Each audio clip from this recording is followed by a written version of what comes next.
Hello' everyone, এটা নতুন ভিডিঅ'লৈ স্বাগতম জনাইছোঁ। বহু দিন হ'ল ভিডিঅ' দিব পৰা নাছিলোঁ কাৰণ মই ঘৰত গৈছিলোঁ। তাৰ পাছত এতিয়া পুনৰ আহিছোঁ ডিউটি কৰিবৰ কাৰণে। এতিয়া মই বৰ্তমান ডিউটিৰ কাৰণে ভিডিঅ' বনাবলৈ পৰা নাছিলোঁ, গতিকে পুনৰ আকৌ নতুনকৈ ভিডিঅ' বনাম আপোনালোকক আজি এই ভিডিঅ'টো দিবলৈ ওলাইছোঁ।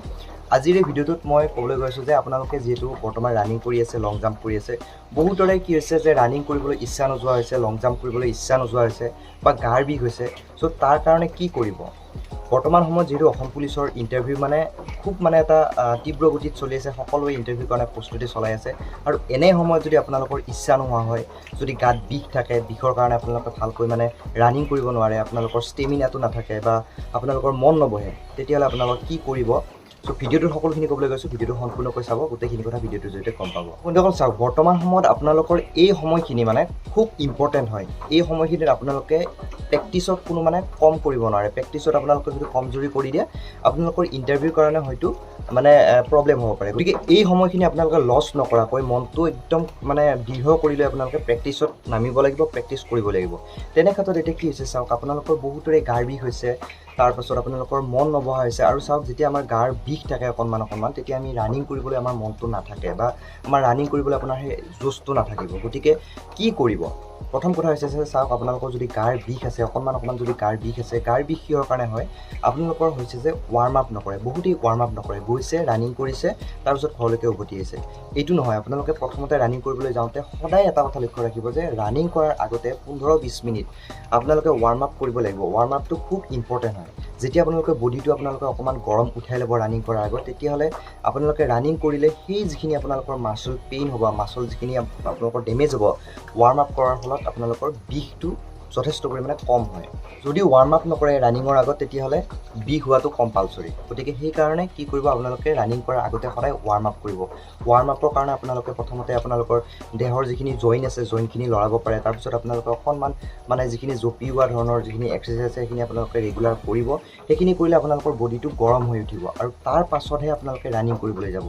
ৱাৰ্ম আপ নকৰাকৈ কোনো কাৰণৰ ৰানিং বা লং জাম্প নকৰিব, আপোনালোকৰ ইঞ্জুৰিৰ চান্স বেছি থাকে। তাৰপিছত আপোনালোকে ৰানিং কৰিলে, ৰানিং কৰাৰ পাছত এটা কথা লক্ষ্য ৰাখিব যে আপোনালোকে ষ্ট্ৰেচিং আৰু কুল ডাউন যিখিনি এক্সাৰচাইজ আছে, যিখিনি ব্যায়াম আছে, সেইখিনি আপোনালোকে কৰিবই লাগিব। ৰানিং কৰাৰ পিছত যদি আপোনালোকে কুল ডাউন নকৰে, আপোনালোকে যদি ষ্ট্ৰেচিং নকৰে, আপোনালোকৰ যিখিনি মাছলত আপুনি কষ্ট দিলে, সেই কষ্টখিনি যদি আপোনালোকে সেই মাছলখিনি ৰিলেক্স নকৰে, তেতিয়াহ'লে ঘৰত অহাৰ পাছত যেতিয়া আপোনালোকৰ বডিটো ঠাণ্ডা হৈ যাব, আপোনালোকৰ গাত বিষ হয়। সেইকাৰণে কৈছোঁ, ৱাৰ্ম আপ আৰু ষ্ট্ৰেচিং আৰু কুল ডাউন এইখিনি খুব ইম্পৰ্টেণ্ট হয়। ৰানিঙতকৈও এইখিনি বিশেষ ইম্পৰ্টেণ্ট হয়। আৰু চাওক, আপোনালোকৰ বহুতে এতিয়া ৰেগুলাৰ লং জাম্প মাৰি আছে। লং জাম্পৰ ফলত কি হয়? বহুত ইঞ্জুৰি হয়, বহুত গাত বিষ হয়। আপোনালোকে চাব, যেতিয়া ৰেগুলাৰ লং জাম্প মাৰি থাকিব, আপোনালোকৰ গোটেই বডিটোত নৰ্মেলভাৱে যিমান বিষ হ'ব লাগে ৰানিং কৰিলে, তাতকৈ বেছি পৰিমাণে বিষ হয়। গতিকে কৈছোঁ যে আপোনালোকে লং জাম্পটো ৰেগুলাৰ মাৰাৰ কোনো প্ৰয়োজন নাই। আপোনালোকে কি কৰিব? যদি আপোনালোকৰ এক্সেলেণ্ট অহা নাই বা আপোনালোকে যদি প্ৰেক্টিছ কৰি আছে, তেতিয়াহ'লে আপোনালোকে যিখিনি ৰেগুলাৰ ব্যায়াম আছে লং জাম্পৰ, সেইখিনি কৰক আৰু এদিন এৰি এদিন আপোনালোকে লং জাম্পটো প্ৰেক্টিছ কৰক। ৰেগুলাৰ লং জাম্প প্ৰেক্টিছ কৰাৰ কোনো প্ৰয়োজন নাই। আৰু যদি ৰেগুলাৰ লং জাম্প প্ৰেক্টিছ কৰে, তেতিয়াহ'লে আপোনালোকৰ গাত বিষহে হ'ব। গতিকে আপোনালোকে লং জাম্পটো মিলাই লওক। যিসকলৰ এক্সেলেণ্ট আছে, তেখেতসকলৰ আপোনালোকে ব্যায়ামখিনি ৰেগুলাৰ কৰক। লগতে আপোনালোকে লং জাম্পটো কি কৰিব? 2-3 দিনৰ মূৰে মূৰে আপোনালোকে এটেম্প কৰি থাকক। তেতিয়াহ'লে আপোনালোকৰ লং জাম্পটো এক্সেলেণ্ট মাৰিব পৰা হৈ থাকিব। লগতে আপোনালোকৰ কামাণ্ডোৰ কাৰণে যিহেতু অকণমান বেছি লাগে লং জাম্প, গতিকে আপোনালোকৰ কামাণ্ডোৰ কাৰণেও আপোনালোকৰ লং জাম্পটো এক্সেলেণ্ট আহিব আৰু আপোনালোকৰ কোনো ধৰণৰ কমি নাহে। আৰু যিসকলৰ 15 ফুট বা তাতকৈ কম আহি আছে বা 15 ফুটৰ আশে পাশে আহি আছে, তেখেতসকলে আপোনালোকে কি কৰক? ব্যায়ামখিনি ৰেগুলাৰটো কৰিবই লাগিব। লগতে যদি পাৰে এদিন এৰি এদিনকৈ আপোনালোকে কি কৰিব?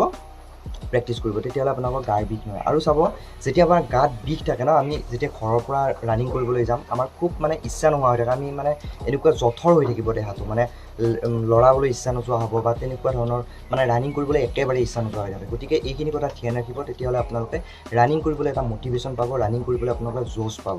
গতিকে এই কথাখিনি গুৰুত্ব দিব। গতিকে বন্ধুসকল, এই কথাখিনি ধ্যান ৰাখক। আপোনালোকৰ বৰ্তমান যিহেতু আপোনালোকৰ ইণ্টাৰভিউৰ কাৰণে খুব ইম্পৰ্টেণ্ট সময় হয় এইখিনি। আৰু লগতে এইখিনিও ধ্যান ৰাখিব যে আপোনালোকে লিখিত পৰীক্ষাৰ কাৰণে অলপকৈ প্ৰেক্টিছটো চলাই থাকক এতিয়ালৈকে, কাৰণ ফিজিকেল পাছ হোৱাৰ পাছতে আপোনালোকৰ লিখিত পৰীক্ষাৰ কাৰণে যুঁজা চলাবই লাগিব। তাৰ বিপৰীতে এতিয়াৰ পৰাই আপোনালোকে লিখিত পৰীক্ষাৰ কাৰণে অলপকৈ চেষ্টা কৰি যাওক, তেতিয়াহ'লে ভাল মাৰ্ক এটা ল'ব পাৰিব। চ' এই কথাখিনি ক'লোঁ, আপোনালোকে এইখিনি ধ্যান ৰাখিব। তেতিয়াহ'লে লং জাম্প আৰু ৰানিং আপোনালোকে ধুনীয়াকৈ পাছ কৰিব পাৰিব এটা ভাল মাৰ্ক লৈ। চ' এইখিনি আছিল আজি ভিডিঅ'টোত। যদি ভিডিঅ'টো ভাল পাইছে, তেতিয়াহ'লে লাইক কৰি দিব, শ্বেয়াৰ কৰি দিব আপোনালোকৰ বন্ধু বান্ধৱীৰ সৈতে। চ' পুনৰ এটা নতুন ভিডিঅ' লৈ আহিম, তেতিয়ালৈকে থেংক ইউ।